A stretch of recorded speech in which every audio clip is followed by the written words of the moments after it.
ప్రపంచంలో కార్బన్ డయాక్సైడ్ని నేరుగా మిథనాల్గా మార్చేటువంటి ఒక అద్భుతమైన ఆవిష్కరణ మన ఎన్టీపీసీ వాళ్ళు చేశారు. దానికోసం వాళ్ళు ఒక కెటలిస్ట్ ని కూడా తయారు చేయడం జరిగింది. ఆ ప్లాంట్ ని ఎక్కడ ఎస్టాబ్లిష్ చేశారు అంటే వింధ్యాచల్ అన్నమాట. ఈ మిథనాల్ కి సంబంధించి నీతి ఆయోగ్ ఇచ్చినటువంటి రీసెంట్ రిపోర్ట్స్ ని కనుక అబ్జర్వ్ చేసినట్లయితే చూడండి, వీటిని పెట్రోల్ కి కలపడం ద్వారా మోస్ట్లీ మనం బయట నుంచి తెచ్చుకునేటువంటి ఆయిల్ ఇంపోర్ట్స్ ని 15% వరకు రిడ్యూస్ చేయొచ్చు.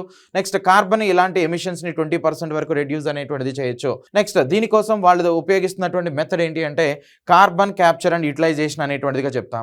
అంటే ఇండస్ట్రీస్ నుంచి ఈ కార్బన్ డైఆక్సైడ్ ఇలాంటిది బయటకు వస్తాయి కదా, సో ఆ థర్మల్ పవర్ ప్లాంట్స్ నుంచి ఆ కార్బన్ డైఆక్సైడ్ని కార్బన్ మోనాక్సైడ్గా కన్వర్ట్ చేస్తారో, ఆ కార్బన్ మోనాక్సైడ్కి హైడ్రోజన్ అనేటువంటి గ్యాస్ని యాడ్ చేయడం ద్వారా వాళ్ళు తయారు చేసినటువంటి కెటలిస్ట్ని ఉపయోగించినట్లయితే డైరెక్ట్గా ఈ డెరివేటివ్ అనేది ఎలా కన్వర్ట్ అవుతుంది, మిథనాల్ అనేటువంటిదిగా కన్వర్ట్ అవుతుంది. సో ఇంతకీ మిథనాల్, ఇథనాల్ ఈ రెండిట్లో ఎక్కువగా మన ఇండియాలో ఏది వాడతారు తెలిస్తే కింద కామెంట్ చేయండి.